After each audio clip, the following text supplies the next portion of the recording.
L'invité de la matinale. KTO Radio. Pendant 3 semaines et la campagne du premier tour des élections législatives, les questions autour du vote des chrétiens ont été multiples. Quelle valeur de l'évangile pour quel vote? Un chrétien doit-il forcément voter à gauche, voter RN, si mal? Pour comprendre le vote chrétien d'aujourd'hui, je vous propose ce matin de regarder un peu en arrière et les particularités de l'engagement des chrétiens dans l'histoire récente. Pour nous aiguiller, on a le plaisir de recevoir en studio Denis Pelletier. Bonjour. Bonjour Maxence. Merci beaucoup d'être venu en studio en ce lendemain de premier tour des élections législatives. Vous êtes historien et directeur d'études à l'école pratique des hautes études. Alors on parle ici des chrétiens, ça reste un peu vague, Denis Pelletier. Qu'est-ce qui définit les chrétiens ici? Qu'est-ce qui définit les chrétiens?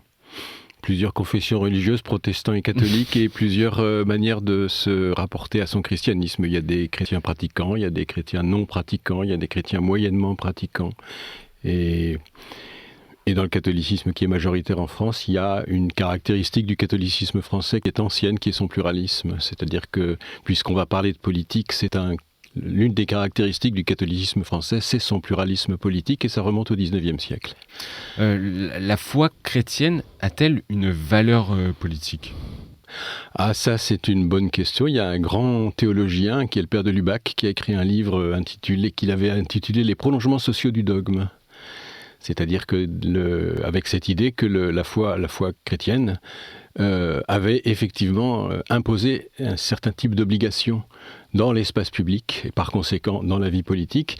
Et la relation entre le christianisme et la question démocratique est évidemment une relation qui a une très longue histoire. Mais pour la plus grande partie, je pense, des catholiques, oui, il y a des liens, il y a des liens, et ça ne signifie pas qu'on s'engage politiquement exclusivement au nom de son catholicisme. On n'est pas uniquement catholique, pas forcément. On n'est pas forcément catholique intégral, c'est-à-dire dans l'intégralité de sa vie. Mais bien évidemment, le catholicisme peut être une des références à partir desquelles un croyant s'engage. Et autour de quels critères ou obligations vous parliez d'obligations ? Autour de quelle obligation? Encore une fois, c'est un milieu qui est assez pluraliste. Mais je pense que les principales obligations, les principales valeurs qui sont mises en avant sont des valeurs de justice, sont des valeurs aussi de protection des faibles, de justice. Il y a quelque chose qui existe dans le catholicisme depuis la fin du XIXe siècle, qui est le catholicisme, ce qu'on appelait le catholicisme social, après l'encyclique Rerum Novarum de Léon XIII. Et donc ces valeurs qui sont des valeurs de justice, de protection, d'engagement, sont des valeurs qu'on peut interpréter différemment. Encore une fois, ce milieu est très pluraliste, mais je pense que c'est ça l'essentiel. Thomas d'Aquin, qui est une référence du catholicisme social depuis la fin du XIXe siècle, Thomas d'Aquin parlait de justice commutative et de justice distributive. La justice commutative, c'est la justice dans l'échange que nous entretenons. La justice distributive, c'est la justice dans la distribution, c'est-à-dire c'est plutôt celle qui revient aux gouvernants.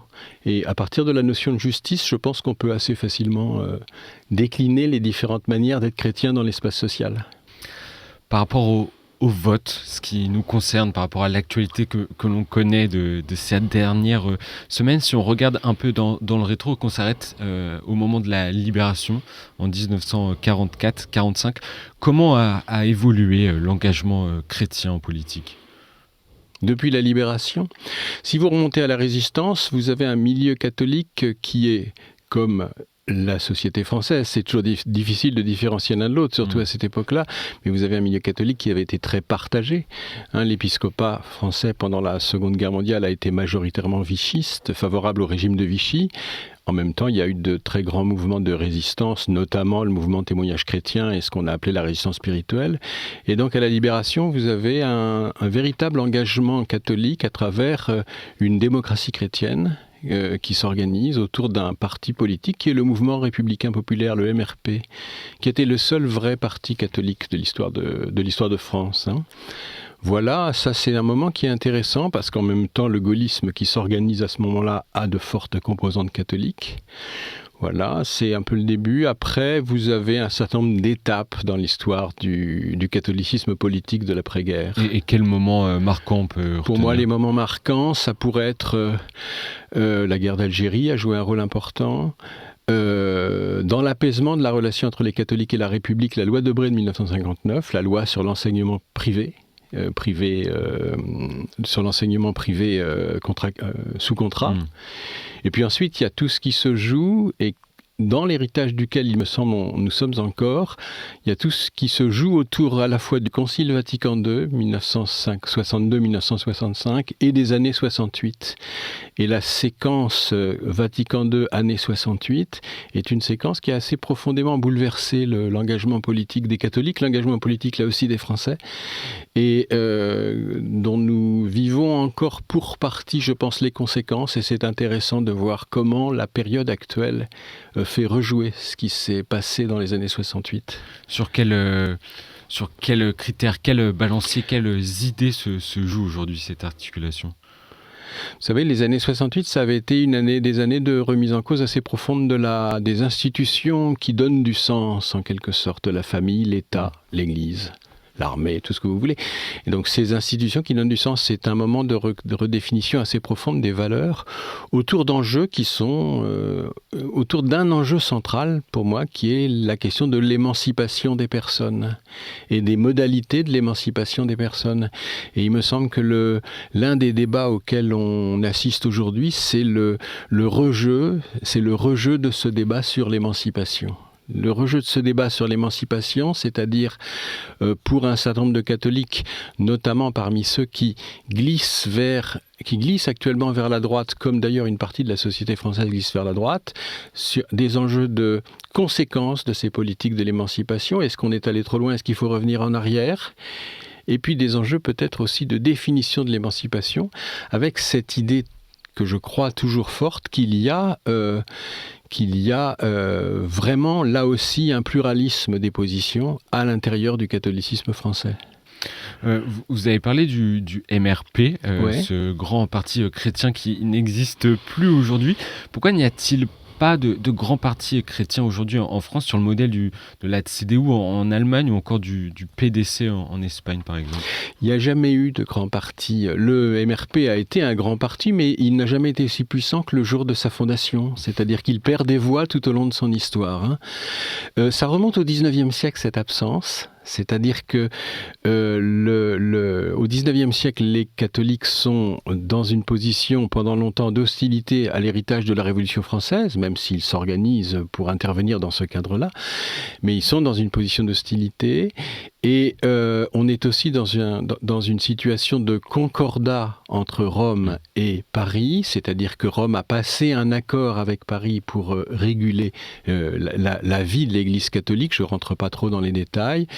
Et à ce moment-là, les tentatives pour fonder un parti catholique ont toujours échoué, que ce soit des tentatives démocrates chrétiennes en 1848, à la fin du XIXe siècle aussi, ou que ce soit des tentatives plus conservatrices.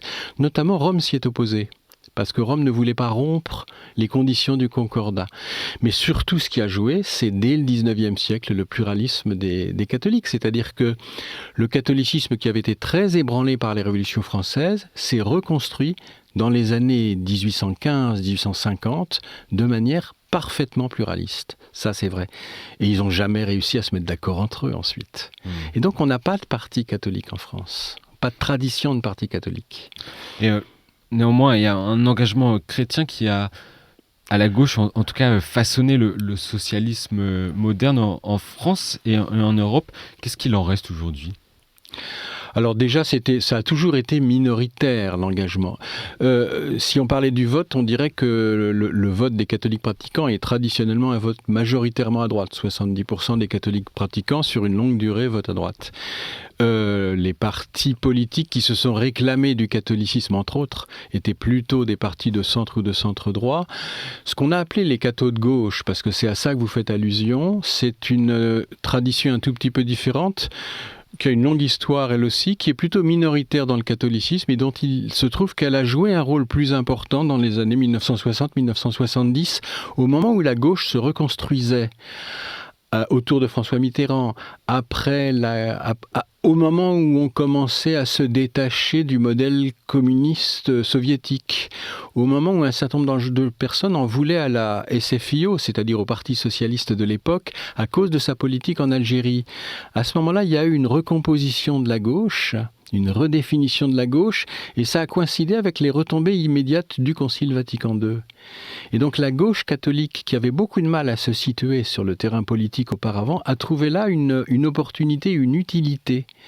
Et donc les cathos de gauche, c'est plutôt un moment. Les années 60-70, ils ont contribué à la victoire de François Mitterrand en 1981, et ensuite, ils ont fait comme toutes les générations, ils ont vieilli. Et ils ont en tout cas pas été remplacés dans les mêmes termes qu'à l'époque des années 70. Se pose aussi la question des intentions de vote, en tout cas du discours de la conférence des évêques de France lors des élections.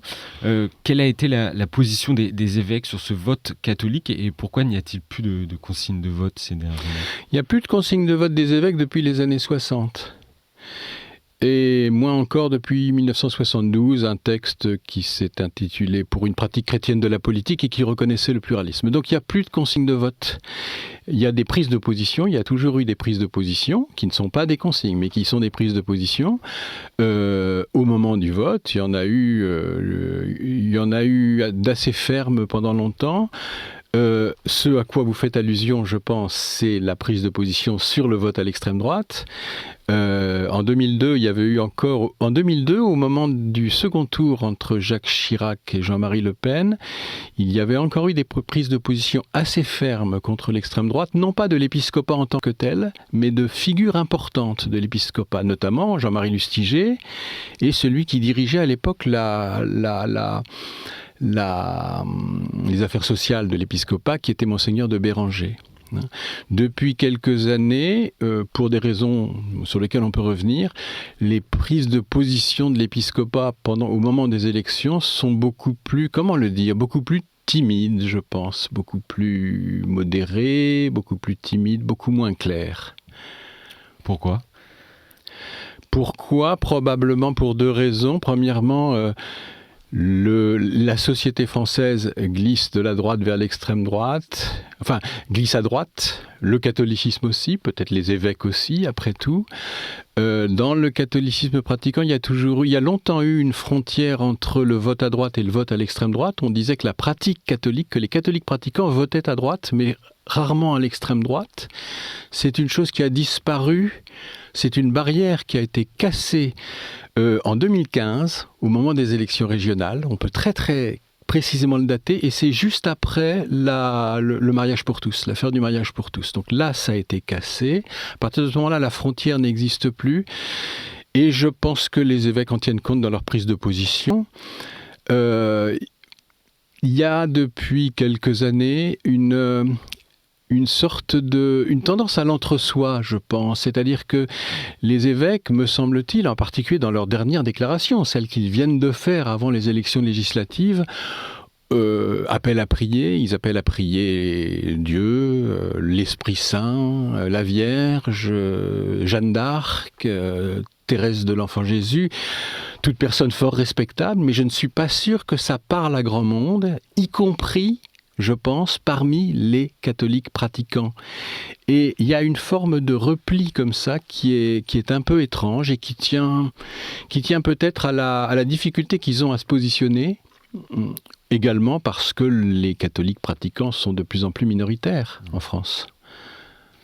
On va devoir s'arrêter là, Denis Pelletier, malheureusement. Mais en tout cas, merci beaucoup d'être venu ce matin pour éclairer le vote catholique et chrétien depuis 1945. Je rappelle que vous êtes directeur d'études à l'École pratique des hautes études à Paris. Merci beaucoup, bonne journée. Bonne journée.